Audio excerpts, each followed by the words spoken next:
Welcome to Earth, a Love Story. I'm your host, Robin Lassiter. How are you guys? How's everybody doing?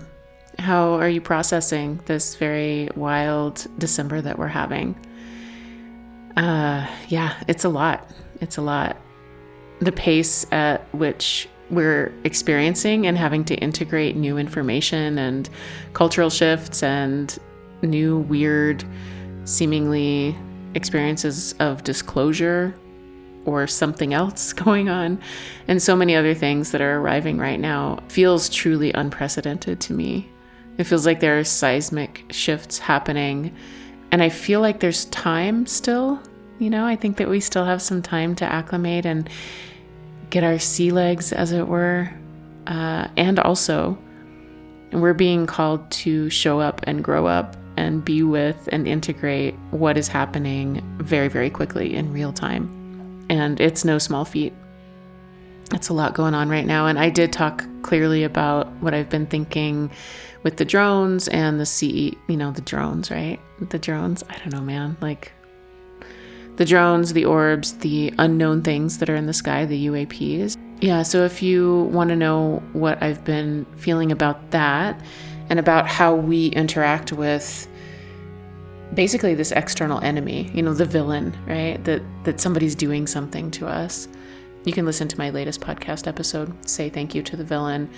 You can read it also on my website. And I wrote a longer piece about drones and UAPs and whatever that is in my Patreon, which you can check out as well in the show notes. So yeah, I've been talking about it. I've also been really consciously trying to take some time and space so that I don't become overwhelmed by everything that's happening. I'm so grateful that I have access to communities of smart, kind folks talking about these things in smart, kind ways, because I'm not sure where my head would be if I didn't have the frameworks and scaffolding that I've spent the last several years kind of shoring up with the help of teachers and mentors and guides. It's a lot. And through all of it, I've really developed a sense of clarity around what my work is and how I can be helpful. And primarily it's about passing on these frameworks and structures that have been so life-saving for me. And talking about like what's ontological shock and how do we survive it and how do we make sense of things and who do we believe and what's reality and all of that. And how do we interact with it in a way that is empowering and not only helps us to survive it and make sense of it, but also to transmute it so that it can become something that is helpful and powerful and useful and where we retain our agency or discover even deeper agency and then use that agency to do good in the world, That's my jam. And if you've been on this journey for a while with me, that's probably your jam too. So yeah, it feels like all of that is really the center of my work right now. And there are a lot of kind of spokes coming out from that center, but that's the heart of it. So much so that I built myself a brand new website and I'm filling it with as many resources as I can. And the resources page itself is something that I'm really proud of and what feels most alive to me. And it's where I'm actively writing and adding new frameworks and working to get as many like free resources as possible to folks. So keep an eye on that if you think that would be useful for you. It's robinlassiter.com/resources. Yeah, and before I get too far in, I want to say this episode with Sami DiMouro is fantastic. I'm absolutely going to get to it. I have a little bit of housekeeping and talking to do before we get there, but she's great. You're going to love it. Stay tuned. I do want to talk a little bit more about just the times that we're in and what's unfolding and how clearly I can feel this collective of us who are kind of being called, I think, to navigate a really tough and extraordinary threshold crossing. And, it's more and more clear to me, and I think many of us, that reality seems to be less stable than it was, kind of fracturing into 8 billion different realities, if I'm honest. And then within those 8 billion different realities of 8 billion different people, it feels like these poles of magnetism that form in certain collectives. And I think I can really feel a collective of us. And that's really great. That's been helpful for my work too, because I realized like, I'm not talking to everybody, I'm really embracing this idea of like down with homogeny and up with unity and diversity. I think that there's room for all of us, and I think we all have roles to play, and we don't have to agree on everything. And thank fucking God, because that's never going to happen. Like, let's just admit that. We're never going to talk each other into believing what the other person wants us to believe, or vice versa, or you guys know what I mean. So this collective that I'm feeling, it really feels to me like we're here to hold a specific frequency on the planet throughout all of the changes that are already here and that are also coming soon. And I think that this frequency, as I feel into it, and it's something that I'm really cultivating and getting more and more familiar with myself, is peaceful, expansive, wise, hopeful, skillful, compassionate, wild, brave. It feels like as the world gets weirder and messier and more confusing, that there's a group of us that are here to hold this unwavering clarity. And it has to do with secret third options and not either or narratives. It's like, how much can we hold before we collapse the narrative? And sometimes we have to collapse the narrative. I'm going to talk about it. If you guys, I think I've talked about that before, but I hope you can understand what I mean by that. Sometimes it's helpful, like in the last episode, to have an external enemy. But I think if we can spend most of our time in this expansive space, holding a particular frequency in the liminality, in the paradox, that seems to me to be a very helpful and necessary role on the planet right now. I don't know, man. Does that make sense to anybody? We need to have a new way. Yeah, and power doesn't panic, which is my new favorite quote from Andor. Yeah, this is, even in the midst of all of what's happening, the orbs and the drones and all of that, I really do continue to feel like the phenomenon is a koan. It's a paradox, a riddle, a trickster. It's driving us to renegotiate our relationship with reality. And UFOs are both real and ephemeral. They do exist. They do exist. They are also ephemeral. We can't pin them down. And beings visit us across all levels of our consciousness at will. Waking life becomes a lucid dream, and the gift of the phenomenon is that it remains sufficiently slippery, eluding consumption and assimilation. I think that that's the ground that we stand on through all of this, is that it's driving us to have to deal with liminality and paradox, to be able to hold multiple realities at once and not fracture. And it's not an easy path. It is a hero's journey, or better yet, a Nana's descent. It is not an easy path. And one final point before I segue into my conversation with the wonderful Sami DiMouro. We were both incredibly inspired by the Telepathy tapes. I know that I've mentioned these in the last couple episodes, but we both found the Telepathy tapes after we recorded this conversation. But in this episode, Sami talks about her journey from a materialist and atheist worldview into communion with this broader landscape and her own telepathic, or as she puts it, telempathic and precognitive gifts. So I was thinking about that today as I was editing, and thinking about episode 8 of the Telepathy tapes in particular, which talks about this institutional dismissal of a specific modality of communication for autistic non-speakers, which in that dismissal maintains a paradigm that these people aren't capable, aren't quote unquote in there, aren't intelligent enough to be taught anything beyond basic colors, shapes, numbers, much less learned from. And there's this prophecy in the heart of the gene keys, and I promise this ties back into the telepathy tapes, so bear with me. But in this prophecy, it's revealed that we're moving into a new paradigm, that it's already happening, it's building toward the official shift, which occurs in 2027.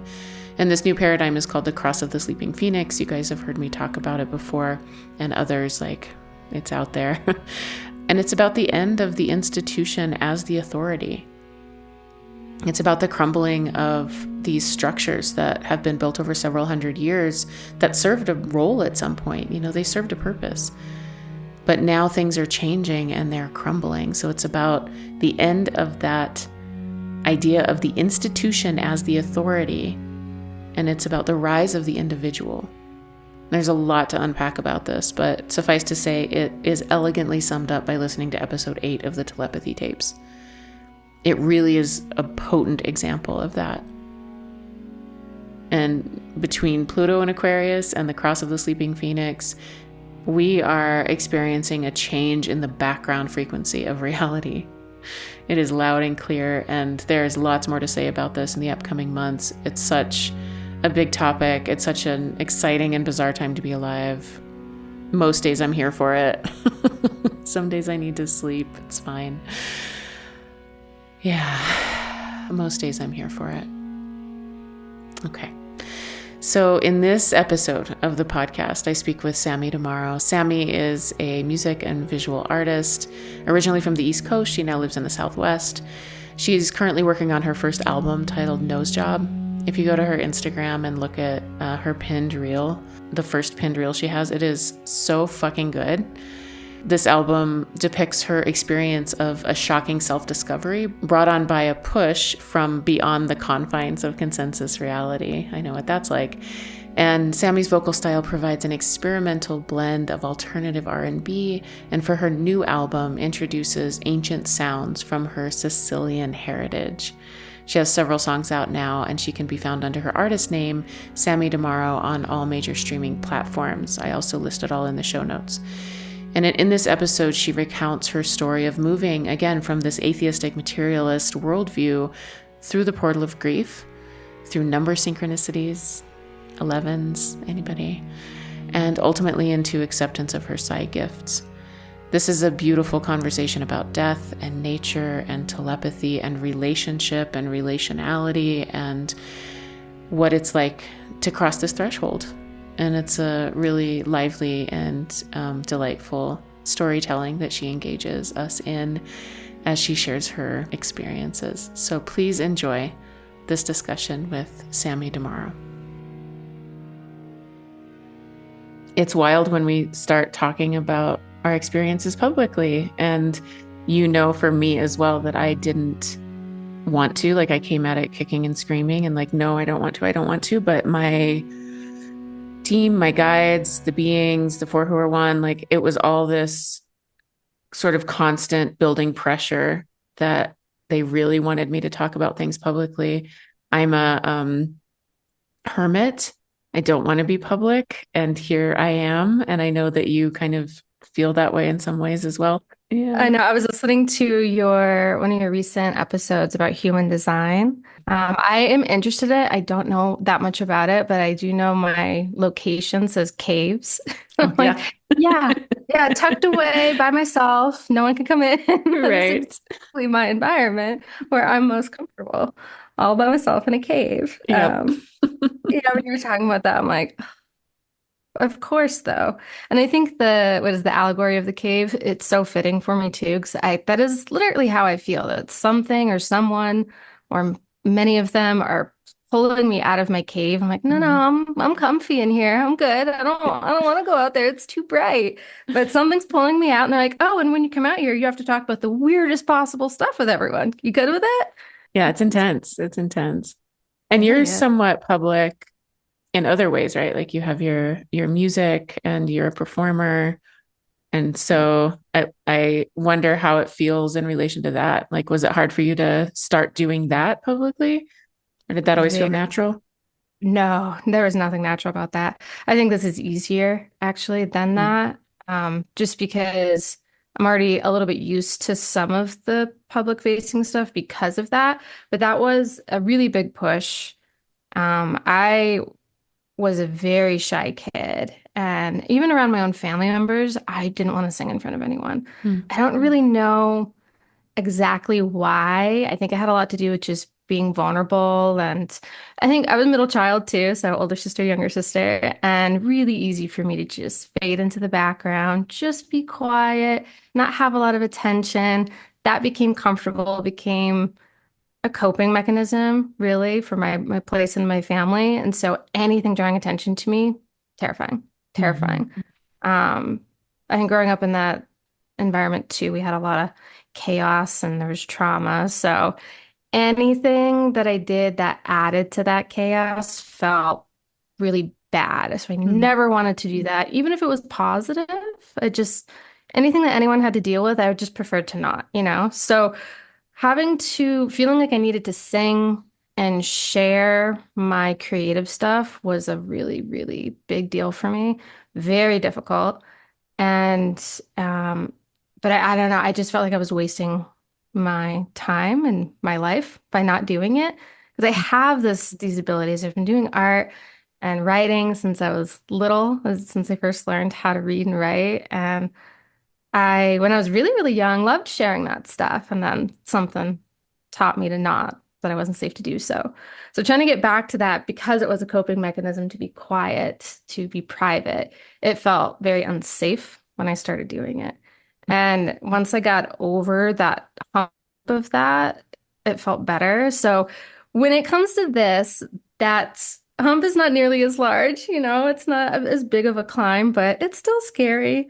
Just I think because there's always a possibility of judgment, I think, which as much as I work on that, there's always a little bit of fear there.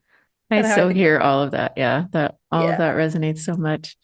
And Yeah. also, like, it may not be the case for everybody, and who knows, but my experience with this is that telling these stories and becoming public was such a soft landing. Mm, It just really opens the door for other people to say, "Oh, well, let me tell you about this weird thing that happened to me," and lets them feel safe to do that. So it's a gift. Not that everybody has to share their stories. It's like absolutely not required and it's not everybody's path. But those of us who are really called to it, I do think like that's how I gained courage and frameworks and context and like a way to navigate all this stuff was hearing other people talk about it. And I think yeah. that I imagine that's the same in some ways for you. So it's a gift. So thank you for sharing it with Thank us. you. Yeah. I definitely agree. Being able to hear other people talk about this stuff has absolutely brought me to this point. But the effect has been so massive that I think that I mean, I haven't been able to state it as profoundly as I've wanted to. I think especially when it comes to death that's the biggest impact. People publicly talking about their grief and talking about their beliefs around death completely changed my life for very positive ways, very profound ways. And that's something I feel especially compelled to talk about because of my experiences where I started with how I thought and felt about death, what I was taught about it, to where I am now. It's really, really different. If I can help anyone else get out of that same place that I was in, which was very dark and cold and sad, to a more positive space where I feel excited and I don't have any fear related to death, that's a big deal. If I can help someone do that the way people help me, then that's absolutely worth whatever risks come with sharing. Yeah, amazing.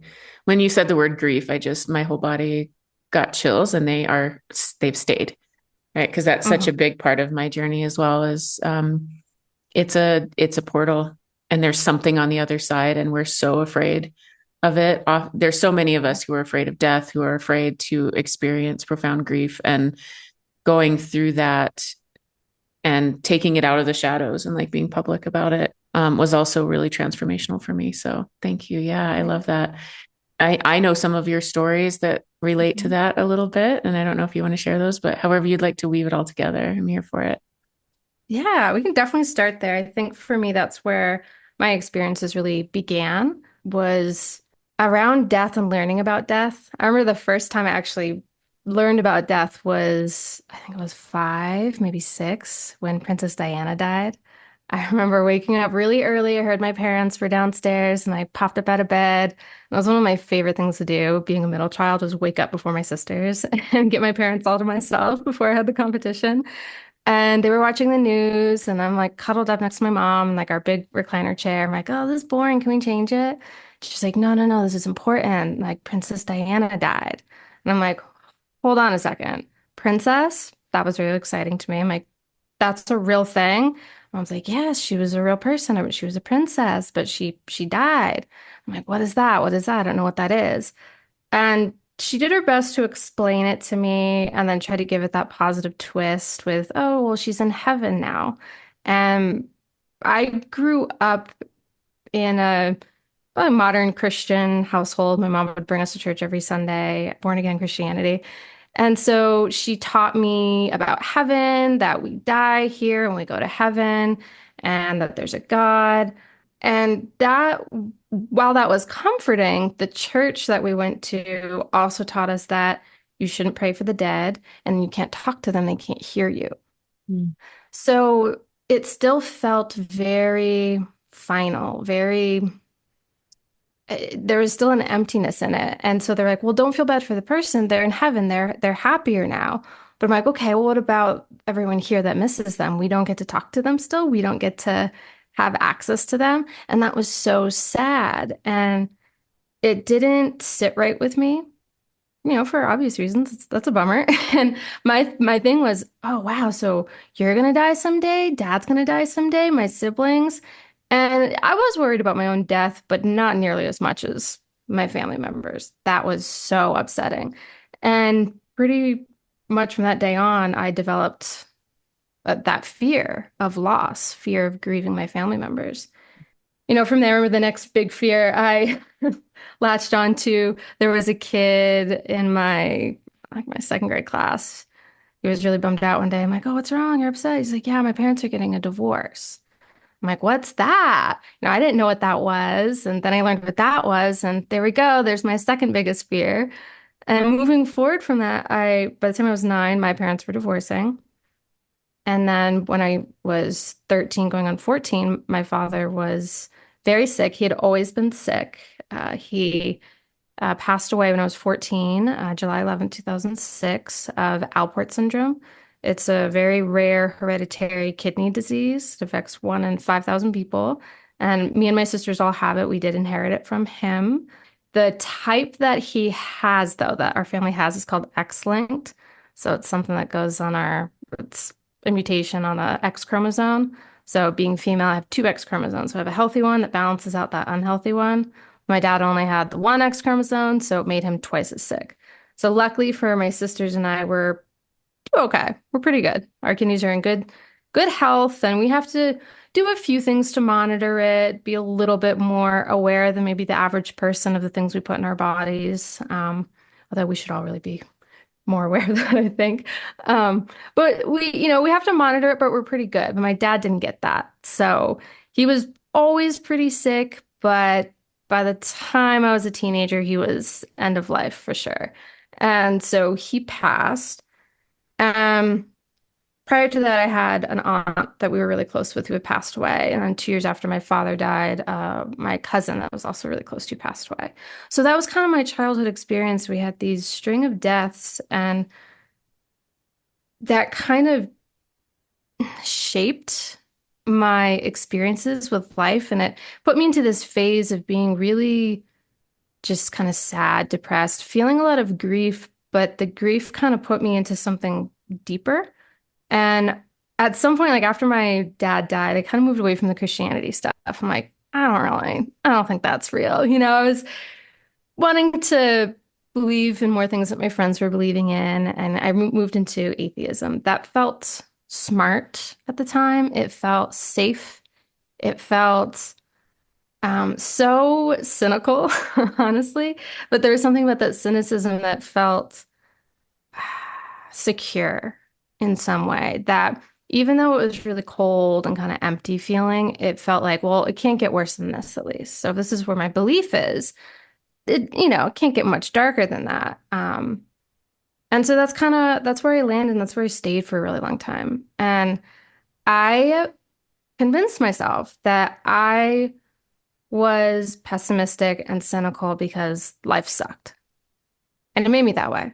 This is a natural response. Who wouldn't be like this? Because look at life, look what it did to me, right? Very much reacting to the circumstances and really believed that that's how things were. It wasn't until I was in college I had a friend who was a very positive-minded person.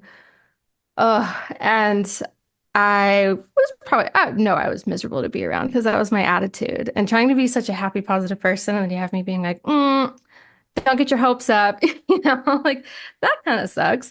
And I remember her trying to say, well, do you always assume that something's going to be bad? I'm like, yeah, it's safer that way. Then you can't get disappointed. She's like, well, what if you wouldn't get disappointed? What if you expected something better? Maybe that'll allow for something better to happen. And I was like, no way. And I kind of at the time thought, well, you don't know. You've had an easy life. Like I just was really, really in it. And that kind of it started it because I was so surprised. Like, how could someone even think that this life could be positive? How could someone ever think that? And she did seem happier than me though. So I'm like, okay, she's happier than me. But I was still comfortable, even though there were more positive people. I was clinging to it. I wanted to stay there. But there were things going on that didn't fit into that. And that started pretty much as soon as, well, before my dad died, but around that time. And then it ramped up after he passed. And it didn't fit at all into this strict, cold, empty atheism that I was very attached to. And I didn't know what to do with that. That was really hard. I'm like, okay, some things are happening. I did my best to explain it away. And the thing that was most consistent that started after my dad died was, okay, he died July 11th, 2006. And I remember on that day immediately being like, ugh, 11s, they suck. Hating 11s, just like, nope, I hate 11s now.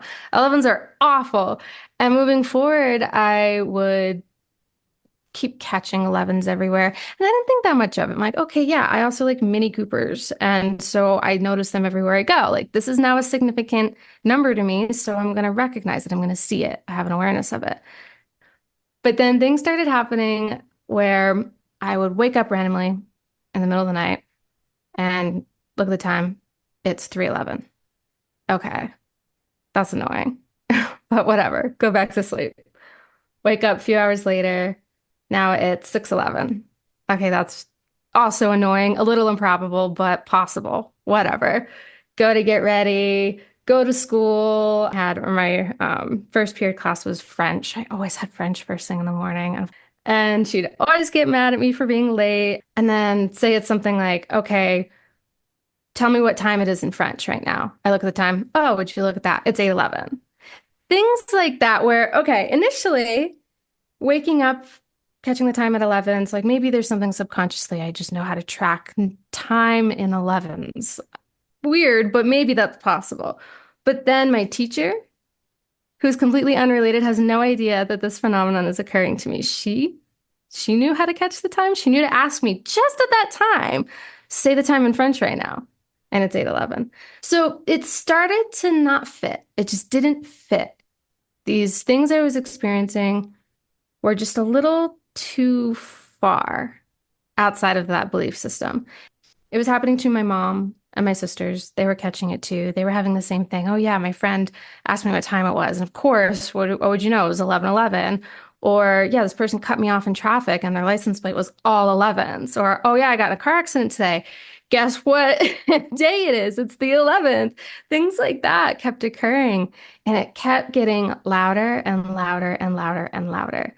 And initially, before it went positive for me, because I was still like, no, I'm clinging to my idea that life is awful, it's awful. It turned into, well, they're just bad luck. So it started to turn my belief a little bit there. where it was a little superstitious, but in a negative way. And I didn't know why though. I just kind of it felt like a mean trick. Like this place is out to get me. I felt like I had to protect myself. I would start to kind of hide away if it was the 11th. I'm like, I'm not going anywhere. I'm not doing anything. I'm not gonna let those 11ths get me. And I remember this one day in high school, I at the time I was working at a pizza shop with my younger sister. And I had this day off. It was the 11th. I'm pretty sure it was a Saturday. She had to work. Someone called out. She got a huge order of pizzas. And she called me. She's like, you gotta come in. I can't do this by myself. We're down a person. You have to come in. I'm like, okay. Figures it's the 11th. Of course I'd get called into work and I'd be able to enjoy my day. I'm thinking that's like the bad thing that's gonna happen that day. I get in there, I start making pizzas, huge order, like 20, 30 pizzas that we got to make. And that's a tiny little pizza shop. So we start going, and we had this machine that we used to flatten the dough. So we take the ball of dough, and it had these giant rollers, and we drop the dough in, put some flour in, and it would just roll and press the dough flat for you. And you drop it in over and over until you got the consistency that you needed. This thing always broke. The rollers would get too sticky. It would tear the dough apart. And when that happened, you had to open up the machine and pick all the dough off of these giant rollers. Now we were supposed to unplug it. But when you do that, you can't, yeah, you see where this is going. You can't clean it because the rollers don't move and there's dough on the back side and it was so tight you couldn't get to the back side. So we always left it on and we would turn it on, and as it was rolling, we'd scrape the dough off. That was the only way we knew how to clean it. And so that still wasn't working this particular day. I'm like, of course it's not working. Why would it work for me on this day? So I shut it off and I'm picking the dough off with my fingers now. It's the only way I can get it off.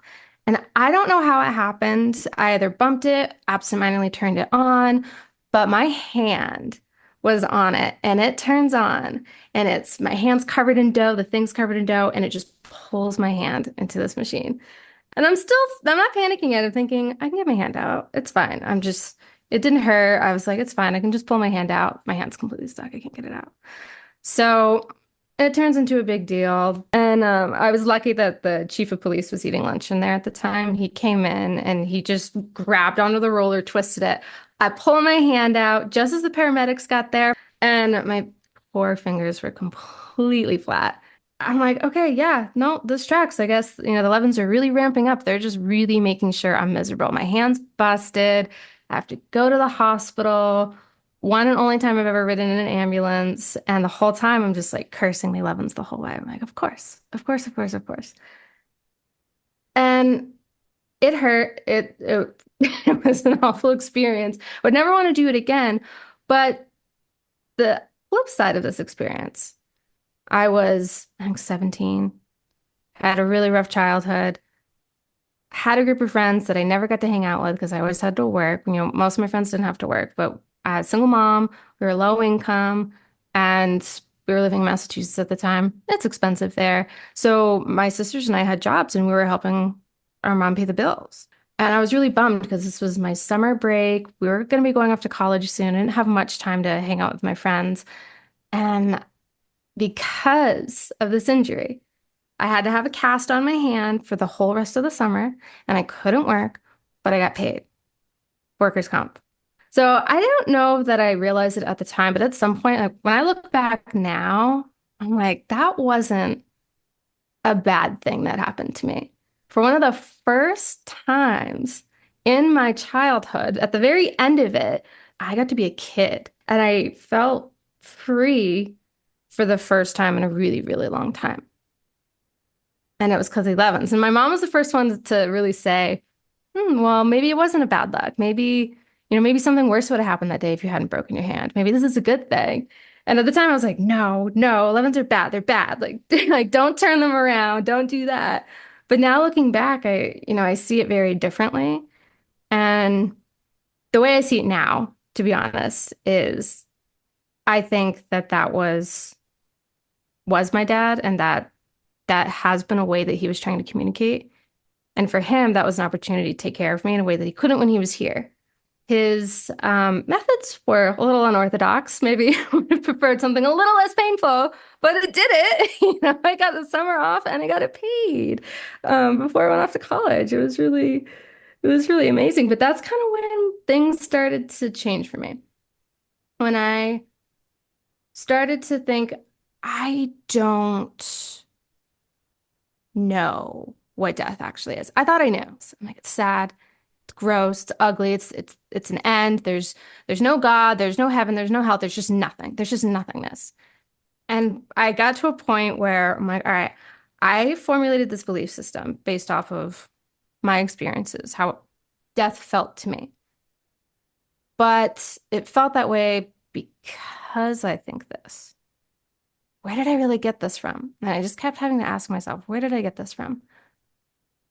And I felt very arrogant when I really made myself look at it. This thought came to me, which was, who the hell do I think I am?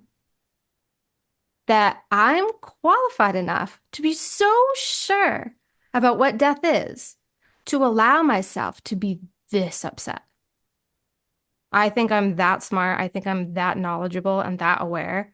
And it was a huge reality check where I'm like, okay, no, I don't know. Maybe someone does. So I'm like, all right, I'm going to loosen up on this just a little and start to ask those questions. Does someone know? If they do, who are they? Where are they? What are they looking into? And just started looking into science, got to quantum science. I did have a teacher that was teaching about it, and that was probably my most positive class in school, was learning about physics, quantum physics. He was teaching us about string theory and the vibrations and how if these strings are, if they're real, if they can find the evidence for that, it opens up our world in such a massive way for it to be completely different than we ever thought possible. For it to explain things like telepathy, that there could be something like that that's possible, that there could be more to life, that there could be more to consciousness, that maybe consciousness doesn't come from the body. And that gave me hope and started to make me realize again, okay, not only do I not know, but most of us don't know. Oh no, no one knows. No one knows what they're doing. We're all in trouble. This is bad. But that's kind of where it started, where I started to say, like, okay, I don't know. Death is different than what I think it is. There might be evidence that there's more, that our consciousness is more. If our consciousness is more than our bodies, then we don't know that there's nothing after death. We don't know that there's definitely, but we don't know that there's nothing. And something is messing with me. Is it my dad? Is it him? It did kind of have his flavor. Like he loved pranks. And that was one of my favorite things that I would do with him as a little kid. We would sneak around and like jump scare like my mom or even like my siblings, my little siblings. It was his favorite thing to do. And I'm like, I guess some of the stuff does feel prank-like. Like if he was going to haunt me, this is how he would do it. It made sense. So I started to slowly let it comfort me. And I wanted to dismiss it. But I'm like, why? Why do that? If it's making me feel better, just do it. Just let it happen. I feel better today. Feeling better today is making it easier for me to do basic things. I can brush my teeth a little easier. I can brush my hair. I can do my chores. Like, just let it happen. Who cares? Kind of, I let it in. I let it in a little bit. Slowly that turned into feeling like, oh, he's watching me. Oh, he's here with me right now. And the more I leaned into that, the more it started happening, and the more it started to feel like it was in my favor. Like it flipped. It felt like bad luck, and then it started flipping and turning into good luck. So I got to the point where now good things are happening on 11s. Good things are happening when I check the time at 11:11. And obviously, I've done a lot more research since then and have a lot of reasons why I feel this way now. But it is showing me that there's something more, and it's desperately trying to get my attention. It wants my attention, and it feels like my dad. I know what my dad's personality feels like, his essence, and it has that. I can feel it. Sometimes I even swear I can smell him, you know? Like I know. I'm like, he's messing with me right now. Like, so that's kind of where I started to get when it came to death. And it felt a lot better, but I still wasn't super secure in it. That's for me and my family, and it became like an inside joke. I really have to thank my mom for it because She really led that. She was really the first one to be like, maybe we don't need to think it's bad luck. Maybe we don't need to think this is bad. Maybe it is positive, which is kind of surprising because she was the one that, brought us to church and had that more Christian ideology and believed we can't talk to the dead, right? The church says, don't talk to the dead, don't pray for the dead. They can't hear you. You can't talk to them. If you are talking to them, it's not them, it's the demon or the devil or whatever, right? They really close that off. It's cold. They disconnect you. And even though she was the one that was really deep into that religion, she was still the one that said, maybe they don't know everything. And that was a big deal for me to hear my mom say, maybe they don't know everything. I needed that. I needed that questioning of authority. I needed to see that, hey, don't throw the baby out with the bathwater. There could be some good stuff in here. There could be some bad stuff. Yeah, thank you so much for all of that. I love that journey.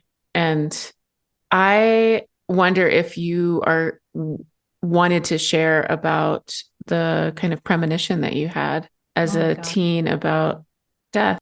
Yeah. So that, it's funny because I ignored that because I didn't know what to do with it. Before my father passed, at this point, my aunt, who we were all very close with, absolutely loved her, beautiful piano player, tennis player.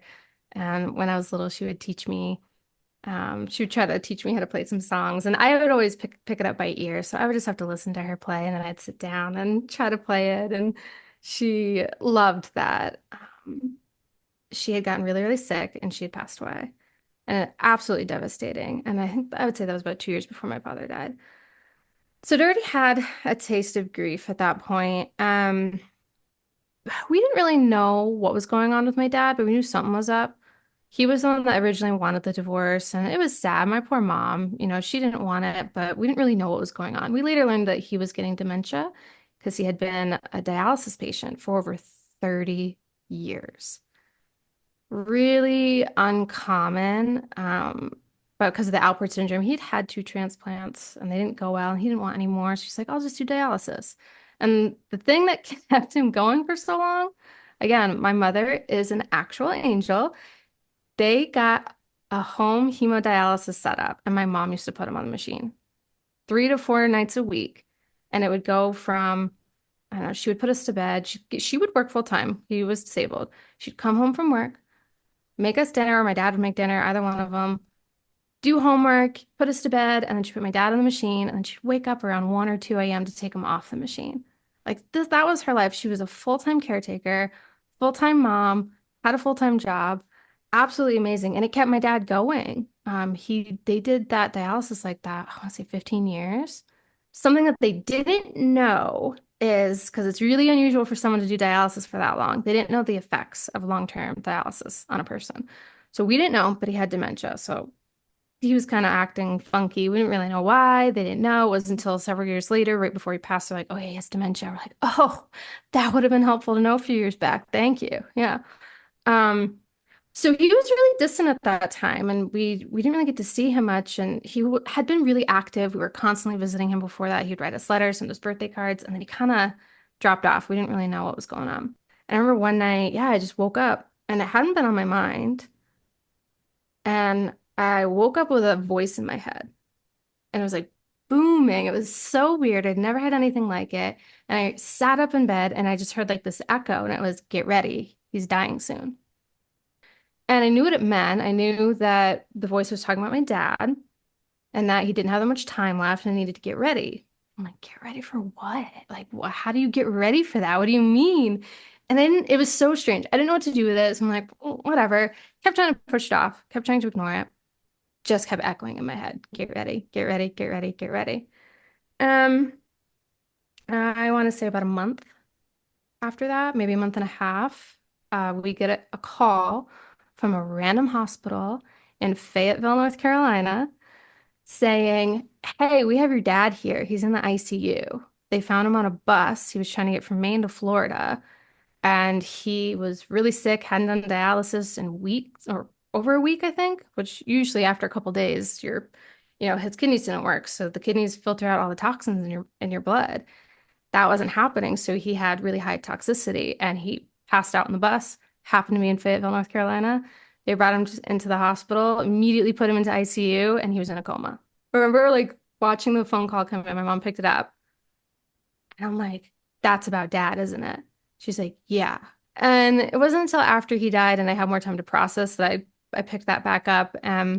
Again, tried really hard to cram it into the cold science atheism aspect of it. And oh, it's just pattern recognition. Maybe I'm just really good at pattern recognition.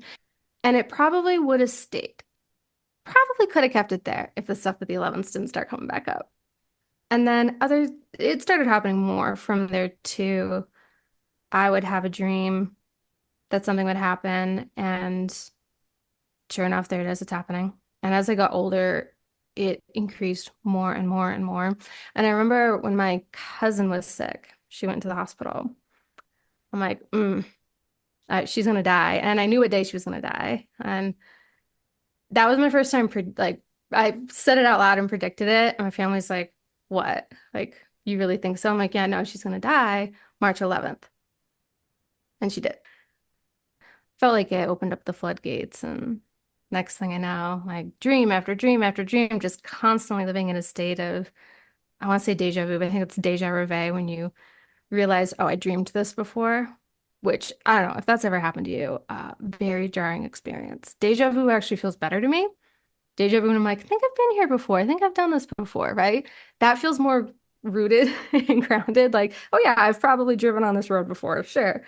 Deja reverie, knowing, no, I dreamed this. I remember the dream. I told someone about the dream, and now it's happening just as I dreamed it. No, no, I don't like it. Like that's not supposed to be possible. So you immediately get this disconnection from your present reality. Immediately, like just would feel disassociated. Like, nope, that's not supposed to be possible. Premonitions, yeah, they're difficult. They're a difficult thing. Another belief that I'd kind of formed during that, more when I was younger, especially with the divorce death thing, because once I learned about those things, would say that's the scariest thing that could ever happen. One of my parents dies and they get a divorce, or the other way around. But, and when the divorce happened, I kind of started to think that it's because I said my fear out loud. I started to believe that somehow, because I had told people that that's what I was afraid of. That's why it happened. And then that felt deeper again once my father died. And I kind of, as I got older, I'm like, that's just like a little kid superstition, or that was me just trying to blame myself or trying to take control over a situation that I had no control over. But something about it, though, I'm like, why did I think that? Why would I think that? And I stopped telling people. Someone asked, "So what's your biggest fear?" I'd be like, no, I'm not saying it. And that can be bad too, because you do need to acknowledge how you feel about things. And if you have a fear, it's good to acknowledge it, but not to dwell on it. The way I had when I was little, I got really anxious and just thought about it constantly. This kind of goes more into the telepathy stuff, but for me, my experiences with telepathy and how that tied into nature kind of happened at the same time. It was really when I became more aware of it. And I had an experience. It was actually with Rob, my husband. We were like not in a good spot, and I didn't know what was going to happen. And they didn't like that. I hate that when you feel like, oh, we're at a crossroads and I don't know which way it's going to turn, and feeling about it as if I had no control over it, and feeling like it was taking on a life of its own. It was going to go its own way, do its own thing. Hated that. Absolutely hated that.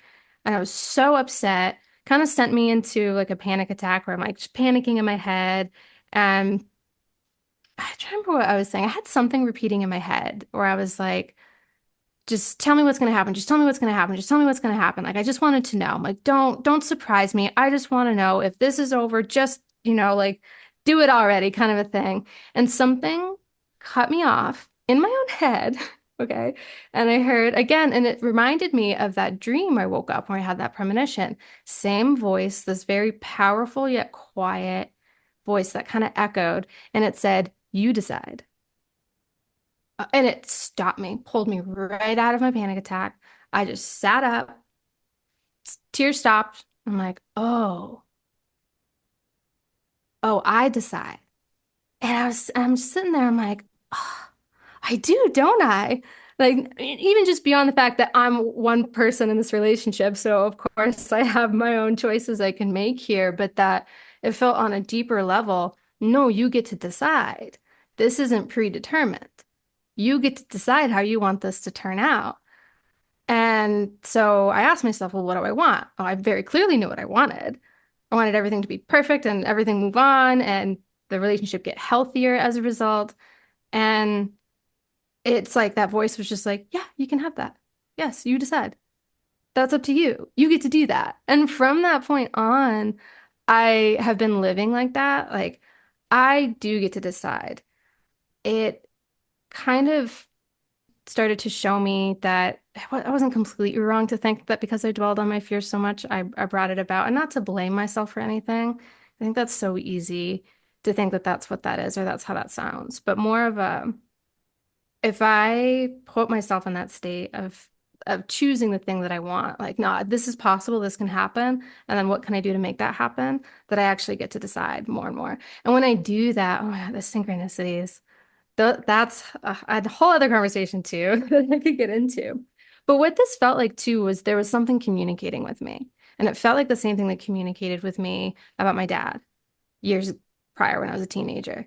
And that got me so much deeper into all of this. Because I'm like, what is this? Something or someone is trying to help me. I have felt like ever since my dad died that he has been communicating with me. He has been there. And what really got me into this deeper, I had started listening to Kelly Chase's podcast, The UFO Rabbit Hole.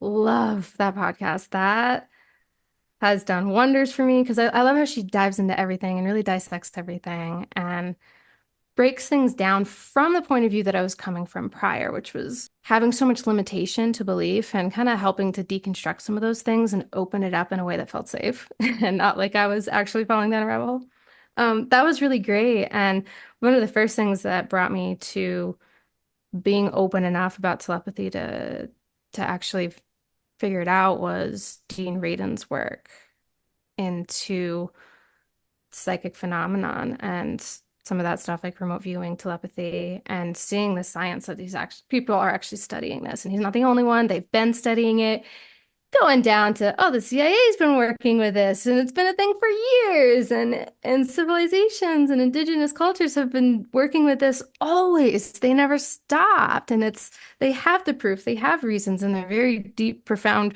reasons. And there is evidence. There's so much evidence. And I had this moment where I was like, I'm mad. Oh, I'm so mad. How come no one told me? Everyone's let me run around thinking so much less of this life, so much less of myself when this is a thing and there's evidence. I was so mad. But ultimately happy because I'm like, all right, well, I'm gonna start looking into this. Like something's been talking to me, something's been in my head that hasn't been next to me. And so this is when nature came in. This was, oh my gosh, I think after college, I had definitely at this point had plenty of experiences to feel pretty different than other people. And just the premonition stuff all throughout high school and college and some other things perception based that I knew were a little different, but I didn't have any context for it. And I remember one day I was reading an article about synesthesia.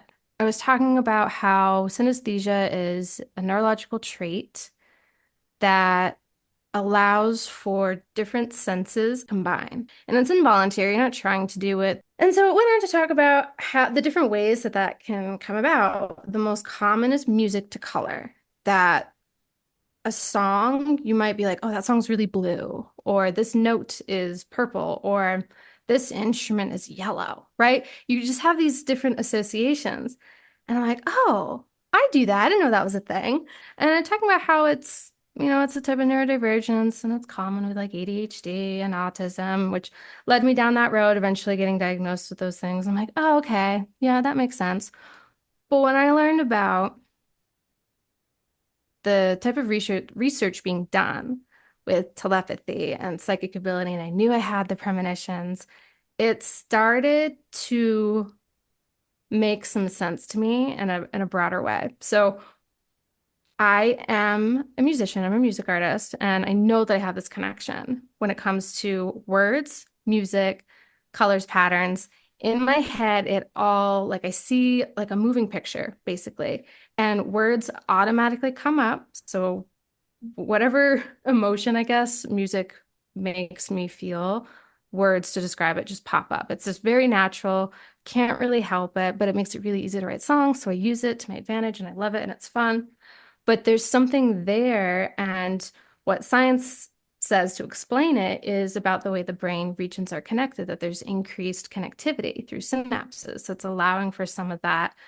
So I'm like, all right, so there's increased ability there or increased connection. Is that where some of the other experiences come from? Is there, some of that scientific explanation for premonition or for picking up on vibrations around me? So I knew that's what was happening with music. When I listen to music, music is a vibration, and my brain is translating that vibration into a visual. Okay, that makes sense. Got it. So from there, I had the thought, all right, well, what else is a vibration? And I had this idea. I'm like, what if I could talk to my plant? I don't know if you've seen those videos. I had seen them on TikTok. They have like these little machines, a little clamper on it, and they'll clamp it onto like a leaf. And they'll say, you want to hear what a leaf sounds like? And the machine picks up on the sensitive vibrations going through the leaf while it's doing photosynthesis. And it plays a song. It translates that into notes. And it's like beautiful, absolutely beautiful. Um, they'll even like move the leaf around when it's in the sun, it gets louder. Put it in the shade, it's a little quieter. Or depending on, you give it water, now it starts making different sounds. So I kind of thought, like, well, what if that's happening? That still felt really like attainable and reachable and not too wild. So I'm like, what if I just, boop, put my hands on a plant. So I went up to one of my plants and I just kind of pinched it as if I was that little machine. Closed my eyes. I'm like, what if I could talk to my plant? Looked absolutely insane. Felt pretty insane, but I'm like, no, no, no, this makes sense. My plant, oh, this poor plant. It talked to me for sure. I got something, immediately got a visual in my head, which looked pretty similar to what I get when I'm listening to music. And so I did that, and I immediately saw the roots of my plant just sitting in a puddle. And the roots were like bright red. They were like a glowing red. And this plant was not happy with me. And then the top part was like glowing red. I'm like, oh no, I'm drowning this thing and I'm burning it to death. So immediately I'm like, oh no, like it's not doing well. And I repot it, I put rocks in the bottom. It literally showed me like rocks, green, no rocks, bad, red. And so I put rocks in it. I took it out of the sun. Within a day, it looked like a new plant.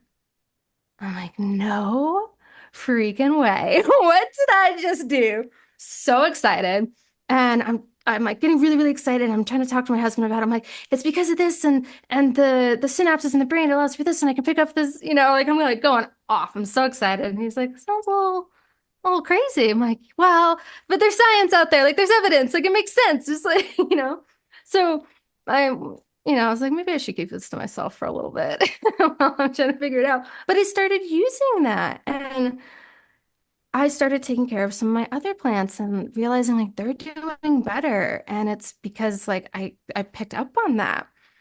That brought it to, okay, if my brain is sensitive enough to do that, and I don't think it's just me, I think a lot of us can do this, but what else? What else? And I'm really looking at it, I'm like, okay, like there's something to this. Like vibrations, we know that light is a vibration that our brain is taking in and it's translating it into an image. Like our brain is doing that. Our brain is what's seeing. It's translating everything. Everything we hear, everything we see, everything we feel gets translated. I'm like, is it really that much of a jump that there's other vibrations that we are, or that at least I am translating into something, and maybe I'm not fully aware of it, which brought me to how much is going on in my head that I'm picking up on that I don't know where it's coming from, or I don't realize it's having an effect on how I feel.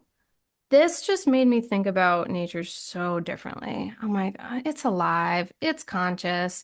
And again, I knew this. Another weird thing I do, I like to read research papers and yeah, reviewed papers and journals and stuff, research that people are doing. So I had read that about plants. I know that there's a group of scientists that are studying plants and checking it for consciousness. There's one researcher in particular, I'm not going to be able to remember her name, but she has basically replicated Pavlov's study that he did with dogs with the drooling, when ring a bell and give them a cookie, and then if you ring the bell, they'll drool, they'll salivate because they think they're going to get a cookie.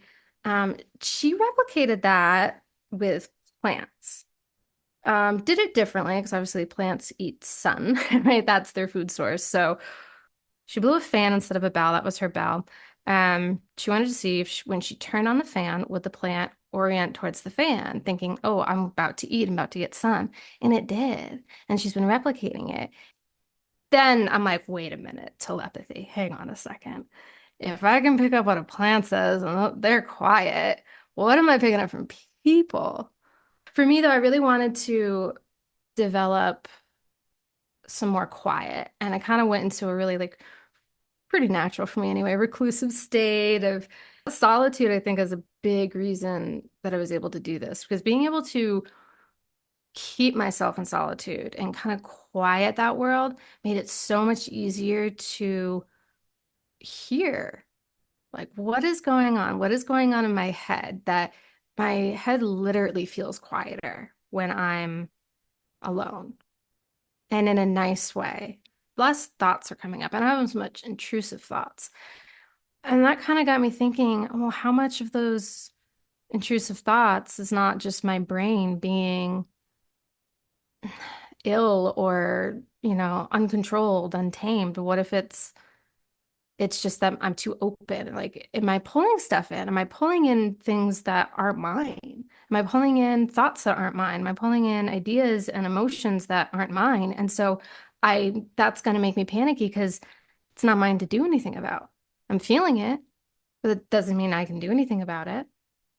And then when I kind of look back and thought about how many times I had been in situations where I knew something about someone that I didn't necessarily have a reason to know, but realizing how many times I'd get in trouble or end up in a situation where I'm giving advice when it wasn't asked, or I didn't even want to give advice. And I'm just, because I'm feeling something and I feel like, oh, like this is what would make this feel better. So I'm saying it, but it's not mine. And that got me in trouble so much because I didn't know what it was, where it came from, and just assuming it's mine because that's what you're told, right? You're told, oh, you probably have OCD, you have intrusive thoughts, you have this, you have that, you're neurodivergent, blah, blah, blah, blah, blah. Okay, but when I'm on my own, that all goes away.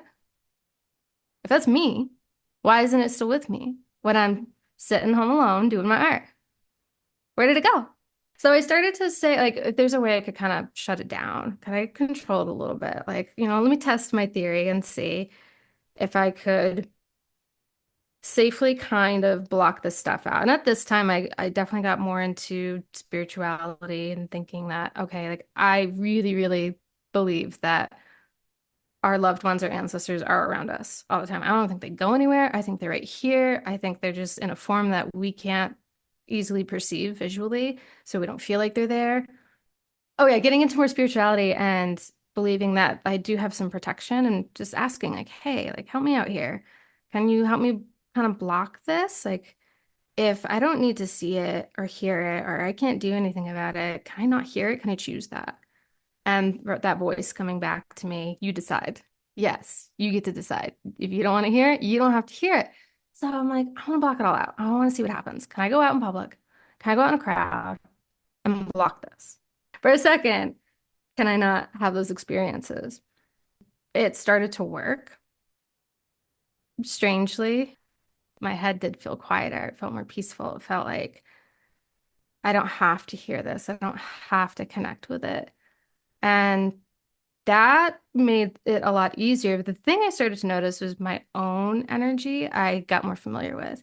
I could tell the difference between what was mine and what was someone else's. Being able to know what was mine made life so much easier because now I can tell if something's trying to communicate with me. I feel like with telepathy, I think that's not the best name for it personally, based on how I experience it. I think you say that and people immediately get nervous. I'm like, you can read my thoughts or you can read someone's thoughts. Like they get scared. They think, oh, they don't have any privacy. They don't, They can't like guard themselves in that way. And I personally don't think that's what that is. That's not my experience of it. The way I've experienced it is more, and I've heard it called telepathy, where what you're really doing is picking up on someone's emotion. Like I'll start feeling it in my body. As a result of feeling that emotion, thoughts come up that relate to it. That's just an automatic thing because I'm feeling this, which very much reminds me of how I write my music. The music makes me feel a certain way, and then thoughts just boop, pop right in as a result. And I know how to describe the music, which informs the writing and the lyrics for a song. So that's what happens if I start connecting, tuning into someone's emotions and feeling it, thoughts just start popping in that are related. And if I start saying them, odds are it's what that person's thinking. For a moment, I can understand what this feels like. And in that moment, which is, I think, why I have ended up in so many situations of giving advice over the years, because in that moment, I can really see that person.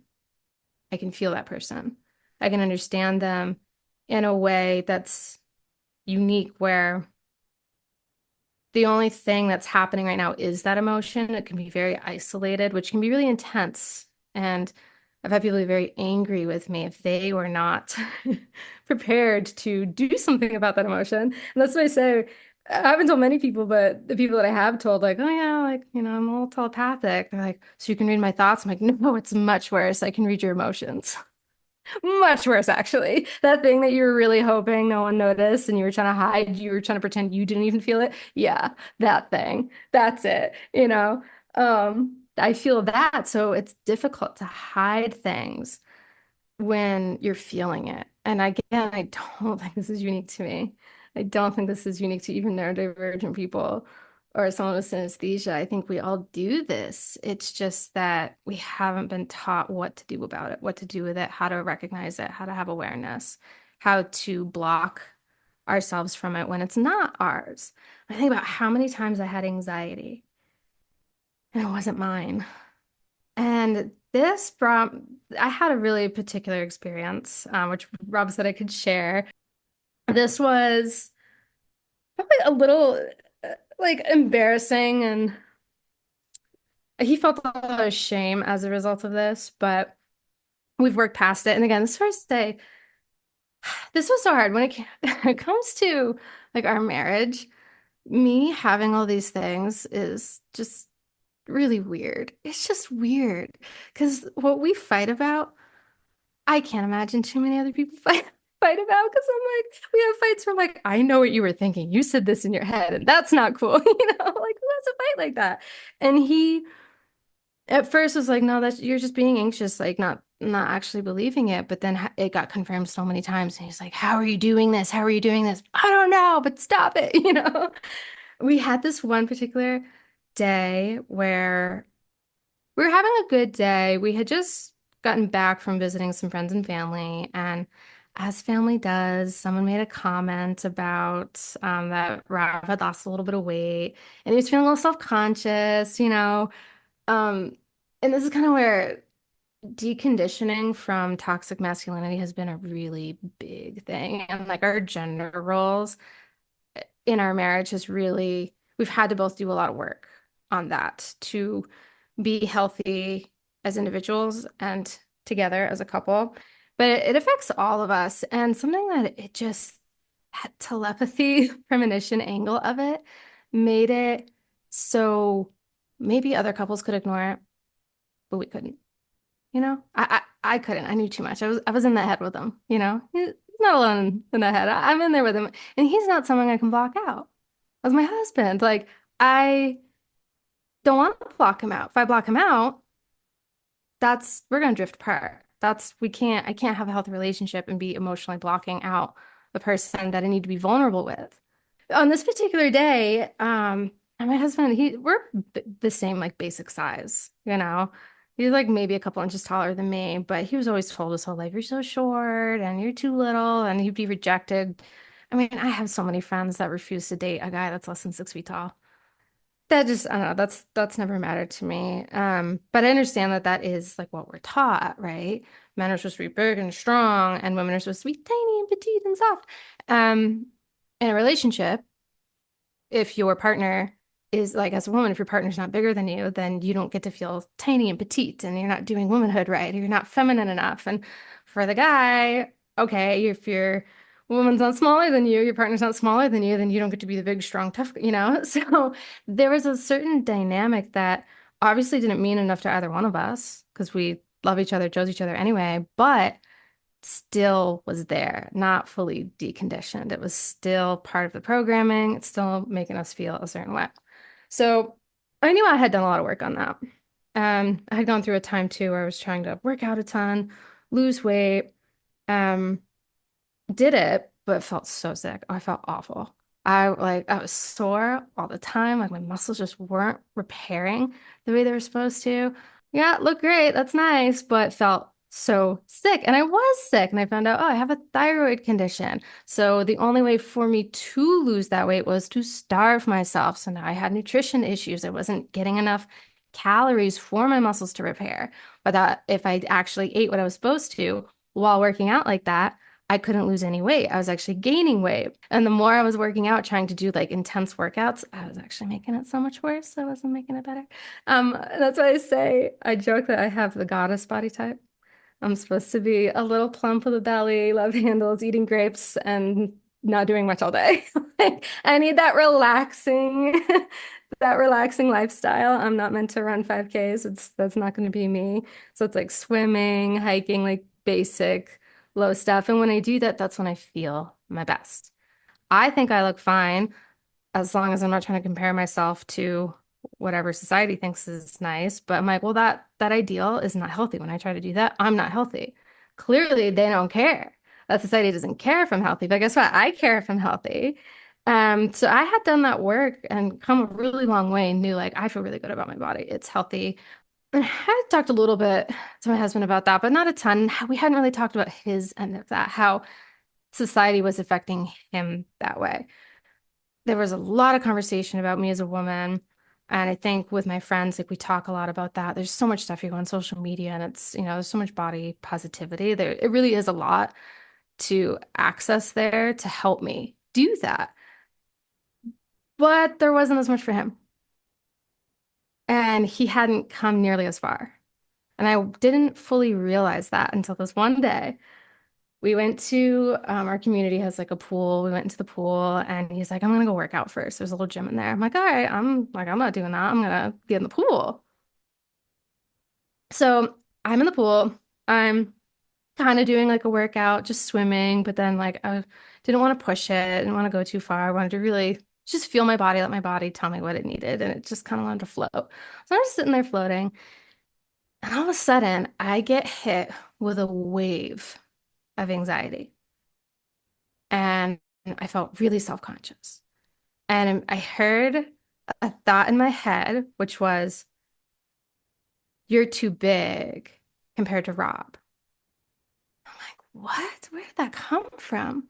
And there's a window. I could see my husband in the gym and I see him looking in the mirror and I was like, that did not come from me. What the hell? I was pissed. Oh my gosh, I was so mad. And I'm like, he had felt someone made a comment to him about his size. He felt too small. And in his attempt to feel better, he was like, well, maybe my body's fine. Maybe I'm not too small. Maybe she's too big, right? Which is what we're taught to do. We're taught to compare ourselves to one another. If you're in a relationship, especially for men, well, I'm not the problem. She is. She can change her body. Like that's an automatic thing. And then he had that thought and then he immediately felt shame. He didn't like that he had the thought. And I felt that come over. How could I think that? Oh, that's awful. That's such a terrible thing to think. Oh my gosh, like what does that mean? Am I not attracted to her? No, I know I am. Am I? And like that ping-ponging back and forth, I could feel all of it. So he comes out and we both get in the hot tub. It's funny in hindsight at the time, it wasn't funny, but we sit down in the hot tub and I look at him and I go, so you think you're better than me? He just looks at me like, what? I'm like, you think you're better than me, huh? Just like rattling off all the thoughts that I heard.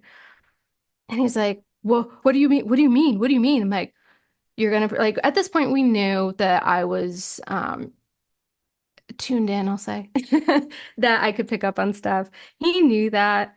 And there have been other times too where if someone tries to lie to me, this is a warning for anyone. If you lie to me, I will have a dream about it. It will show me that you lied. It'll be ridiculous and more dramatic than the actual lie, and I'll wake up very angry with you, just so you know. So things like that had happened. We've been together, goodness, 12 years, I think. So there had been opportunities. I would tell him about the dream and he'd be like, oh my gosh, yeah, okay, yeah, no, that happened. In this moment, we're sitting in the hot tub and I'm like, are you going to tell me that wasn't what you were thinking? Really? And he's like, this is really weird. This is really weird. This shouldn't be happening. How can you do this? I'm like, we'll worry about that later. Like, we're dealing with this. And I calmed down. I'm like, listen, like, I heard that. Yeah, I'm mad about it, but also you feel bad. I know you feel bad. I know you don't want to think this. You don't want this. I'm like, we need to talk about this. Let's figure this out. And so something that we've done is we both go to therapy separately, which I think is really important. Not that the couples therapy isn't helpful, but I feel so lucky to have a partner who has been so brave and so vulnerable and so willing to not only be like, yeah, no, I see that you were having premonitions. Yup, you read my mind just now. That's really weird. Not get so freaked out that that chases him away. But then has been willing to dive deeper to understand, well, where did that come from? Oh, it came from this time a friend said this, or I got bullied for that, or, saw this on TV, or an uncle said that, like being able to actually dig down and figure out where it came from to remove shame from the equation. Absolutely amazing. But I give Rob so much credit. Um, no, so that's been tough. I mean, being able to hear the people around me, like actually knowing, like now I know, like when I'm getting that, like I am kind of picking up on something that's really intimate to them. And for the most part, the people in my life that I'm really close with, they're aware of that and they know that it's not an intrusion. But I think at first, like Rob definitely in that moment felt like I have no privacy now. Is this really what this means? I don't have privacy. And I'm kind of like, well, you never did. None of us really do. That's the thing. That's the thing where I'm ending up when it comes to death, nature, and telepathy. The thing that connects these three is that it's consciousness, and consciousness is not private. It's shared. We share it. That's, where's the evidence that we don't share it? All I see is overwhelming evidence that this is shared, and we've never been alone. We can, you know, put earmuffs on and mute it out, but we're still not alone. The minute those come off, it's there again. It's all there. So I'm like, you were never alone. You haven't been alone. And as much as you want to feel like this is an invasion of privacy, I need you to understand what does that feel like to be on the receiving end of it? And it kind of got us into this again with like the way he was socialized as a man versus how I was socialized as a girl or as a woman, the difference in the way we treat the other gender too, and where men are definitely kind of taught to objectify women, and it's so automatic, and there's so little question of that. And then for me, in my head, I'm like, I'm not doing that. I wasn't taught that I had that right to anyone, that I could do that, or that I was supposed to. And I think for men, I've definitely seen this, unfortunately for Rob, that not only was he taught to do that, but bullied if he didn't. Bullied, and if you didn't have a certain attitude, that he wasn't going to be accepted. And then I think we get really, I've been angry as a woman just being like, you don't get to think about me like that, or you don't get to treat women like that. That's not fair. But having enough understanding to know this is just deeper than a guy being selfish in the moment, that he had physical threats. He felt threatened if he didn't do this. And like, what does that do to a person? That's deeply traumatic. And he's not the only one having this experience. How many people are having that experience where they feel like they have to be this way towards women, or they risk themselves being the victim, being physically, mentally, emotionally hurt? That's really tough. And I hadn't really dug into that until like I just felt how bad it felt. When I connected in, I'm like, oh my God, like he feels awful. That is so heavy. And we don't acknowledge it. We don't acknowledge that there's people out there, there's men out there that have this and they're carrying that around and they don't get to talk about it. That's ultimately the reason why I'm sharing that because it's so personal about our relationship. I mean, there needs to be balance with that, with empathy and, how much of another person you're going to feel, but being aware that we do have that capacity to feel other people that deeply, it makes you more compassionate, which I do think that we need. And knowing how to balance that is really, really important. So if you're someone else that's like me, please balance it. It's hard, but we need to. So we're not doormats. Because that's not fun. And it doesn't help that other person if you just let them never deal with it. They need to be dealt with. And that's where the boundaries, right? When I put up those boundaries, like, hey, I get it. I know you feel this way, but unfortunately, I do have to be in your head with you. That's not something, if I cut that off, then we don't have a deep relationship. And that's not what I want. So that is unfortunately a part of this deal here. And I don't really like it that much either, but we got to make a choice. Like, if you can't deal with that, you don't want to do that work. Okay, let me know now, please. But if you do, we both need to work on this because I have to be in your head with you. You have to be in my head with me. Let's make sure that's a safe place for both of us. But even just right now, personally, like your head's not a safe space for you. Do you want to fix that? I don't feel safe there. You don't feel safe there. What do we do about that? Um, which I think made him think about it really, really differently. By the way, he said he would come in. If you have any questions for him, he'll pop in. You can ask him. I really love I'll that. stop here for Yeah. now. I love that he's willing to do that. I mean, everything that you're talking about too is bringing up for me something that's been on my mind a lot, like the overlap between um anomalous seeming experiences, which is something I recently like is a way that Jay King put it.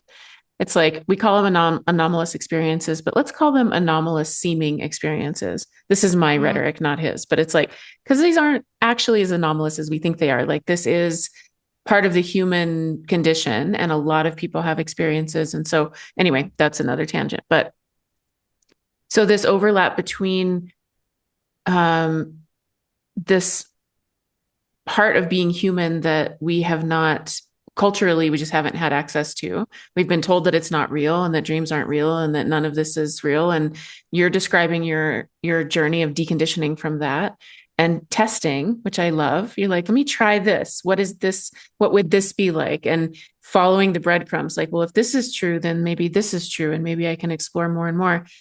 So the overlap between kind of the mystical, the multidimensional self, the things that are exist in what I call like the sacred interior landscape, the Yeah. overlap between that and like the healing journey, personal development, developmental psychology, and attachment styles, and like all of the and feminine and masculine, not toxic femininity, toxic masculinity, all the things that we've been working on and deconditioning, and the overlap between that. Because as you say, we actually, the state of reality is actually that we are entwined. And so, how can we, yeah, exactly as you said, like make it safe for ourselves inside and make it safe for other people? And then the absolute vulnerability of realizing that we are all connected in this way and feeling the responsibility of that. It's like, oh, I have to clean up or take care of my little corner because it does help the entire collective. And that's been something I've really been thinking about, is that overlap between kind of the healing journey, shadow work, deconditioning, and the mystical. And so I love how you brought that together because it absolutely is exactly what you're saying. And I think the way that I see it is that we in the West have gone through a period of kind of an unnatural state, or a state that, as we've separated mind and body. We've separated the psyche and the body. We've separated like spirit and the physical world. And that garnered a lot of useful things, right? Like we can talk on these computers and not be physically near each other. And we have access to all this technology, and it's really pushed humanity forward in a lot of ways. But it's has cut off a huge part of who we are. And it actually has been a relatively short time in humanity.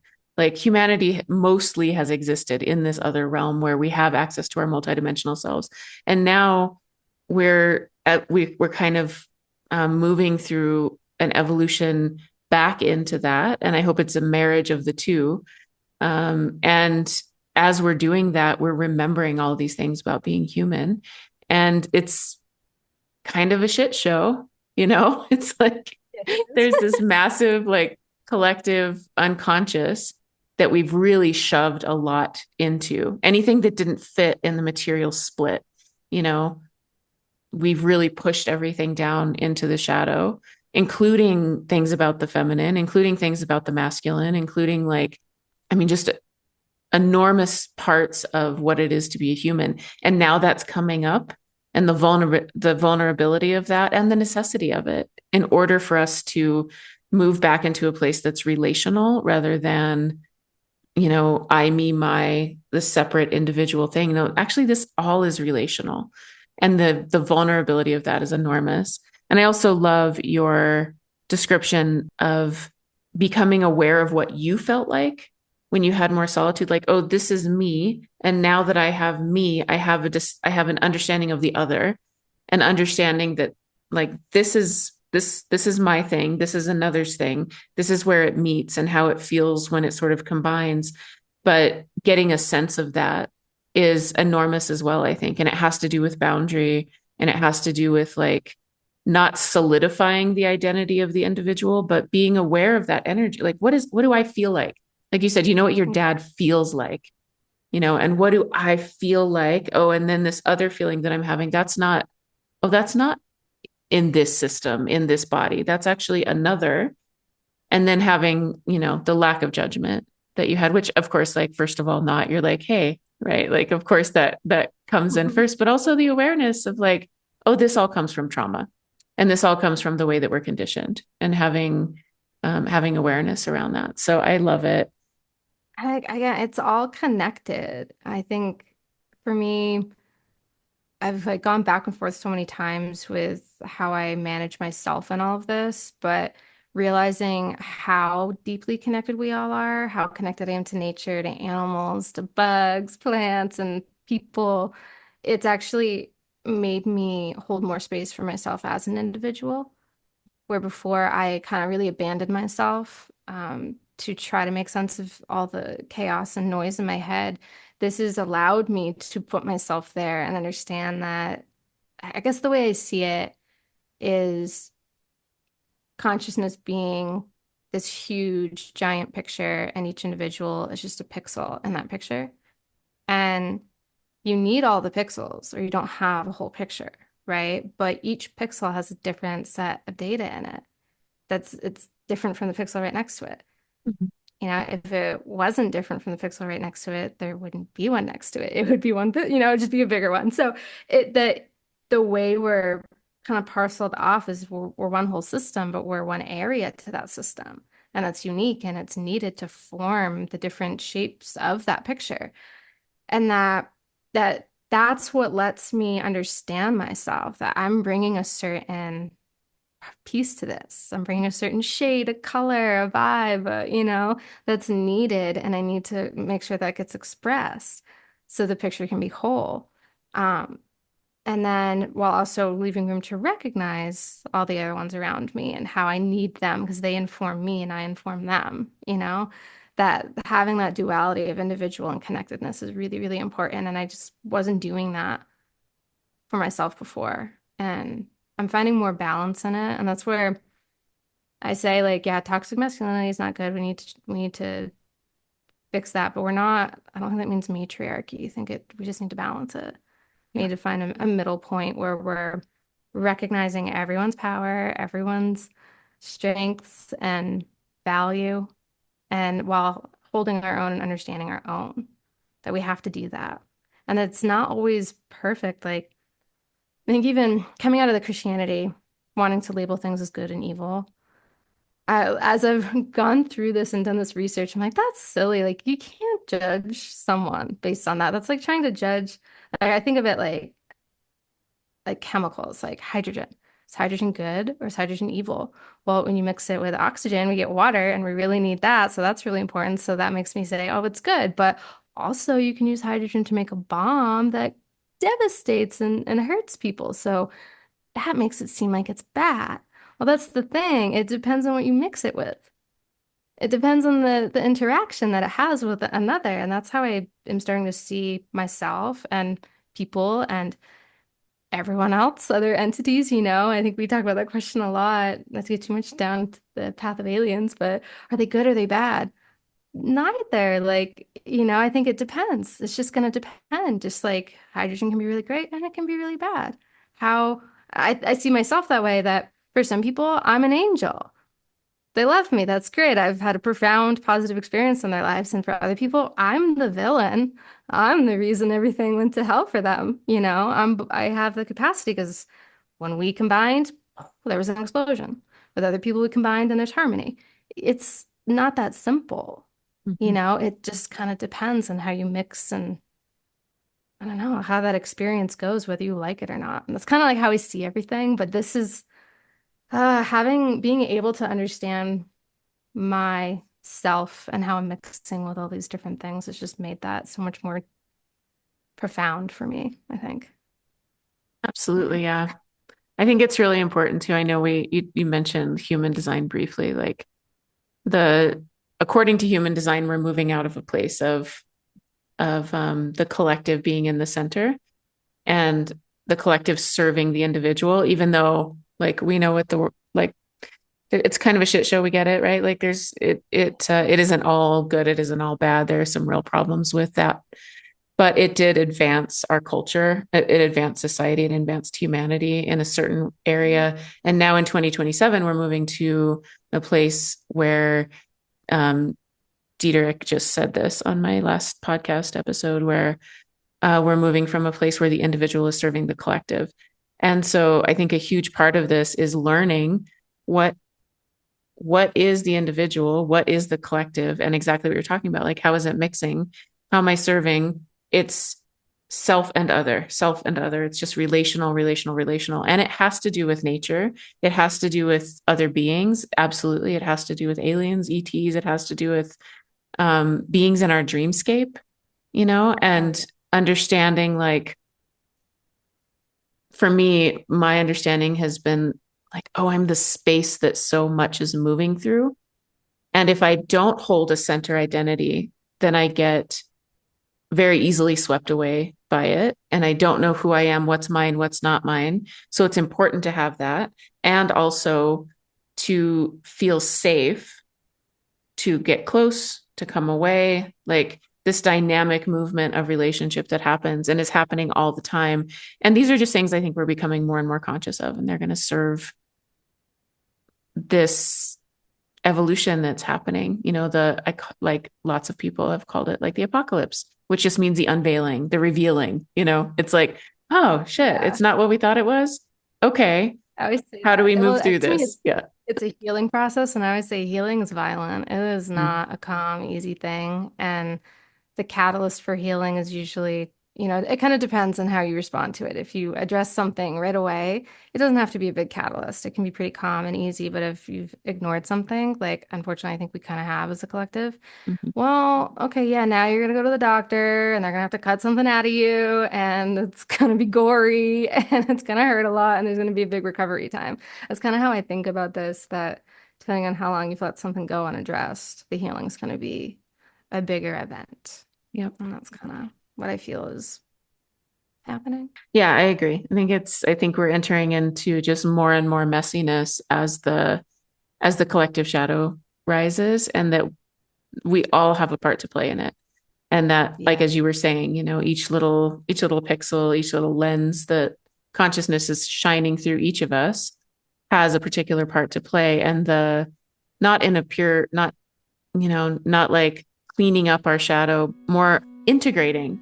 like integrating all of these parts of ourselves, just bringing more consciousness to all the parts so that whatever we're projecting is the most beautiful, the most helpful, the most caring, the most loving, the most compassion. Because when we have compassion for ourselves as we go through the process of, accepting the parts of ourselves that we don't like, we realize, oh shit, I've been projecting that all over that other person. And actually, that is mine. As we become more and more and more aware of all of that, it does serve the whole collective, So it's the individual serving the collective. I've loved this conversation so much. I really want you to come back if you want to, no pressure. Thank you so much. Yeah, thank you. This was awesome. Thanks again so much to Sami for sharing her journey with us. You can find links to all of her work, including information about her music videos and upcoming new album, Nose Job, by checking the show notes. Thank you also to Morgan Jenks for our musical soundscapes, and thank you to all of you, this incredible community. It's always a pleasure to be in connection with you, and I'm grateful for each and every one of you. And speaking of community, we have a new women's cohort starting on January 12th. It's called The Goddess Has 1,000 Faces, and registration is now open. I like to keep these groups, this group in particular, this women's group, pretty small and intimate. It's really nice for everybody to have space to be seen and heard and centered. All of that to say there are only a few spots left.